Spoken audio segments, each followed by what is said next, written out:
Hello friends, welcome back to cuckoo's world. എല്ലാവർക്കും സുഖമാണോ? ഞാൻ ഇന്ന് വന്നിരിക്കുന്നത് ഒരു ചിക്കൻ റെസിപ്പി ആയിട്ടാണ്. Cooker chicken. ഇത് വളരെ ടേസ്റ്റി ആയിട്ടുള്ളൊരു ചിക്കൻ റെസിപ്പിയാണ്. നമുക്ക് ഓവനൊന്നും ഇല്ലാണ്ട് കുക്കറിൽ നല്ല എളുപ്പത്തിൽ ഉണ്ടാക്കാൻ പറ്റുന്ന ഒരു ചിക്കൻ ഗ്രില്ല് റെസിപ്പിയാണ്. അപ്പോൾ വീഡിയോയിലേക്ക് പോകുന്നതിന് മുമ്പ് ഞങ്ങളുടെ ചാനൽ ആദ്യമായിട്ടാണ് കാണുന്നതെങ്കിൽ പ്ലീസ് ഒന്ന് സബ്സ്ക്രൈബ് ചെയ്യണേ. നമുക്കപ്പോൾ ഇതിനാവശ്യമായിട്ടുള്ള ഇൻഗ്രീഡിയൻസ് എന്തൊക്കെയാണെന്ന് നോക്കാം. ഇതിലേക്ക് നമുക്ക് ഇതുപോലത്തെ 2 മല്ലിയില ഫുള്ള് വേണം, 2 പച്ചമുളക്, 2 ചെറുനാരങ്ങ, 2 ടേബിൾ സ്പൂൺ മഞ്ഞൾപ്പൊടി, 3 ടേബിൾ സ്പൂൺ മുളക് പൊടി, 3 ടേബിൾ സ്പൂൺ മല്ലിപ്പൊടി, ആവശ്യത്തിന് ഉപ്പ്, 2 tablespoon garam masala, 4 tablespoon മോരല്ലെങ്കിൽ തൈര് വേണം, പിന്നെ ഒരു 4 ടേബിൾ സ്പൂൺ ഇഞ്ചിയും വെളുത്തുള്ളിനെ നന്നായിട്ട് പേസ്റ്റ് ആക്കിയിരിക്കുന്നത്, പിന്നെ ഓപ്ഷണലായിട്ട് കാശ്മീരി റെഡ് ചില്ലി പൗഡർ എടുത്തിട്ടുണ്ട് നമ്മൾ, പിന്നെ 2 ഉരുളക്കിഴങ്ങ്, പിന്നെ അവസാനമായിട്ട് നമ്മുടെ മെയിൻ ഇൻഗ്രീഡിയൻസ് ആയ ഒരു ഫുൾ ചിക്കൻ ഇതുപോലെ കഴുകി വൃത്തിയാക്കി വെച്ചിരിക്കുന്നതാണ്. അപ്പം ഇത്രയൊക്കെ ഉപയോഗിച്ചിട്ട് നമുക്ക് എങ്ങനെ ടേസ്റ്റി ആയിട്ട് നമ്മുടെ കുക്കർ ചിക്കൻ ഉണ്ടാക്കുന്നതെന്ന് നോക്കാം. അപ്പം നമ്മൾ എടുത്തിരിക്കുന്ന ചിക്കനെ നമ്മൾ ഇതുപോലെ വരഞ്ഞു കൊടുക്കണം. ഇങ്ങനെ ചെയ്യുമ്പോൾ നമ്മുടെ മസാലയൊക്കെ ചിക്കന്മേ നന്നായിട്ട് പിടിച്ചു കിട്ടും. അതിന് വേണ്ടിയിട്ടാണ്. അപ്പം നമുക്കങ്ങനെ 2 സൈഡിലും നന്നായിട്ട് ഇതുപോലെ വരഞ്ഞു കൊടുക്കണം. 2 സൈഡും ഇതുപോലെ നന്നായിട്ട് വരഞ്ഞിട്ടുണ്ട്.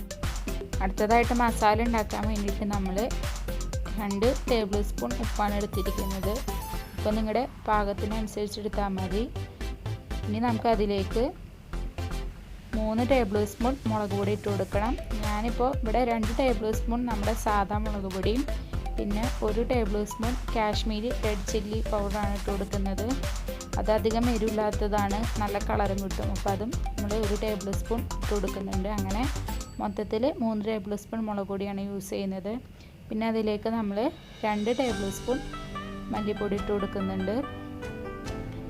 അടുത്തതായിട്ട് നമുക്കതിലേക്ക് 1 ടേബിൾ സ്പൂണിൻ്റെ അടുത്ത് മഞ്ഞൾപ്പൊടി ഇട്ട് കൊടുക്കുന്നുണ്ട്. മഞ്ഞൾപ്പൊടി നിങ്ങളുടെ ഇഷ്ടത്തിനനുസരിച്ച് കൂട്ടുകയോ കുറയ്ക്കുകയൊക്കെ ചെയ്യാം. പിന്നെ അതിലേക്ക് അവസാനമായിട്ട് നമുക്ക് 1 ടേബിൾ സ്പൂൺ ഗരം മസാലപ്പൊടിയും ഇട്ട് കൊടുക്കുന്നുണ്ട്. ഇനി നമുക്ക് അതിലേക്ക് ഒരു 3 ടേബിൾ സ്പൂൺ ഇഞ്ചിയും വെളുത്തുള്ളിയും നന്നായിട്ട് ക്രഷ് ചെയ്ത് പേസ്റ്റ് രൂപത്തിലാക്കിയിരിക്കുന്നതാണ്, അതിട്ട് കൊടുക്കാം. പിന്നെ അതിലേക്ക് നമുക്ക് ആവശ്യത്തിന് തൈരോ അല്ലെങ്കിൽ മോരോ ഇട്ട് കൊടുക്കാം. ഞാനിപ്പോൾ ഏകദേശം ഒരു 3 ടേബിൾ സ്പൂണിൻ്റെ അടുത്താണ് ഒഴിച്ചു കൊടുത്തിരിക്കുന്നത്. ഇനി നമുക്കത് നന്നായിട്ടൊന്ന് ഇളക്കി കൊടുക്കണം കൈകൊണ്ട്. ഇങ്ങനെ ചെയ്ത് നമ്മൾ ഉണ്ടാക്കുന്ന ഗ്രില്ലിനൊരു പ്രത്യേക ടേസ്റ്റ് ആയിരിക്കും. അപ്പോൾ എല്ലാവരും എന്തായാലും റെസിപ്പി കണ്ടതിന് ശേഷം ഇതെന്തായാലും വീട്ടിലൊന്ന് ട്രൈ ചെയ്ത് നോക്കണം.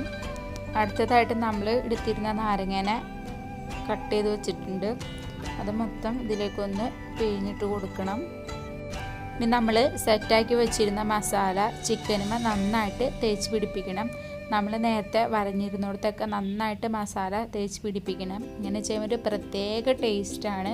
അപ്പോൾ നമ്മൾ 2 സൈഡിലും അങ്ങനെ നന്നായിട്ട് പിടിപ്പിച്ചിട്ടുണ്ട്. ഇപ്പോൾ ഇനി നമുക്ക് നമ്മൾ നേരത്തെ എടുത്ത് വെച്ചിരുന്ന 2 ഉരുളക്കിഴങ്ങിൻ്റെ പീസ് ഉണ്ട്. അതിനെ നമുക്ക് ചിക്കൻ്റെ ഉള്ളിലേക്കൊന്ന് വെച്ച് കൊടുക്കണം. അത് നമ്മൾ കുക്കറിലിട്ട് ചിക്കൻ വേവിക്കുമ്പോൾ അത് നന്നായിട്ട് ഉടഞ്ഞു വരും. അങ്ങനെ ഉണ്ടാക്കുന്ന ചിക്കനിലെ ഒരു പ്രത്യേക ഒരു ടേസ്റ്റ് ആയിരിക്കും. അപ്പോൾ നമ്മളങ്ങനെ 2 ഉരുളക്കിഴങ്ങും ചിക്കൻ്റെ അകത്തേക്ക് വെച്ച് കൊടുത്തിട്ടുണ്ട്. പിന്നെ അതുപോലെ തന്നെ ഫുള്ള് 2 മല്ലിയില ഉണ്ടായിരുന്നു. അതും ചെറിയ കഷ്ണങ്ങളാക്കി നമ്മൾ ഇങ്ങനെ ചെറിയ ചെറിയ പീസാക്കണം. എന്നിട്ട് അതും നമ്മൾ ചിക്കൻ്റെ ഉള്ളിലേക്ക് വെച്ച് കൊടുക്കുകയാണ് അടുത്തതായിട്ട് ചെയ്യേണ്ടത്. അപ്പം നമ്മുടെ മല്ലിയിലയും ഉരുളക്കിഴങ്ങൊക്കെ നമ്മൾ നന്നായിട്ട് വെച്ച് കൊടുത്തിട്ടുണ്ട്. ഇനി നമുക്ക് നമ്മുടെ ചിക്കൻ ഒരു 10 അല്ലെങ്കിൽ 15 മിനിറ്റ് ഒന്ന് റെസ്റ്റ് ചെയ്യാൻ വെക്കണം. മസാലയൊക്കെ നന്നായിട്ട് സെറ്റ് ആവാൻ വേണ്ടിയിട്ടാണ്. അതിന് ശേഷം നമുക്ക് കുക്കറിൽ വെച്ചിട്ട് ഗ്രില്ല് ചെയ്യണം എങ്ങനെയെന്ന് കാണിച്ചു തരാം. അപ്പോൾ അതിന് വേണ്ടിയിട്ട് ഇതുപോലെ ഒരു കുക്കർ എടുത്തിട്ടുണ്ട്. ഒരു 15 മിനിറ്റ് നമ്മൾ ഒരു ലോ ഫ്ലെയിമിലിട്ട് ഒന്ന് ചൂടാക്കി എടുത്താണ്. നമുക്കിതിലേക്ക് കുറച്ച് ഉപ്പിട്ട് കൊടുക്കണം. കല്ലുപ്പ് യൂസ് ചെയ്യുന്നതായിരിക്കും ഏറ്റവും നല്ലത്. ഇനി നമുക്കിതിലേക്ക് വാഴയില ഇതുപോലെ ഒന്ന് വെച്ച് കൊടുക്കണം.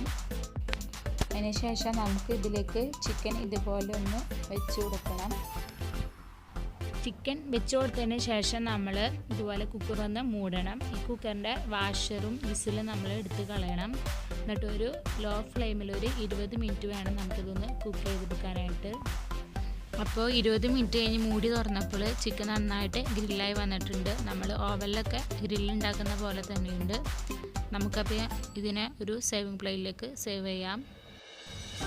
നമ്മളപ്പോൾ ഉണ്ടാക്കിയിരുന്ന ചിക്കൻ ഗ്രില്ലിനെ ഒരു സേവിങ് പ്ലേറ്റിലേക്ക് സെർവ് ചെയ്ത് വെച്ചിട്ടുണ്ട്. എന്നിട്ട് അതിൽ തക്കാളിയും സവാളയൊക്കെ വെച്ച് ജസ്റ്റ് ഒന്ന് ഗാർണിഷ് ചെയ്തിട്ടുണ്ട്. ഇത് നല്ല ടേസ്റ്റ് ആയിട്ടുള്ളൊരു ഗ്രില്ലാണ്. നമ്മൾ കുക്കറിൽ വെച്ചതാണെങ്കിലും ഓവനിൽ വെക്കുന്ന അതേ ടേസ്റ്റ് തന്നെയായിരിക്കും. അപ്പോൾ എല്ലാവരും എന്തായാലും ഈ റെസിപ്പി വീട്ടിലൊന്ന് ട്രൈ ചെയ്ത് നോക്കണം. ഓവനിൽ വെക്കുന്ന അതേ ടേസ്റ്റ് തന്നെ എന്തായാലും ഉണ്ടാവും. ട്രൈ ചെയ്തിട്ട് നിങ്ങളുടെ ഫീഡ്ബാക്ക് അറിയിക്കുക. തുടർന്ന് ഞങ്ങളുടെ ചാനൽ കാണുക. താങ്ക്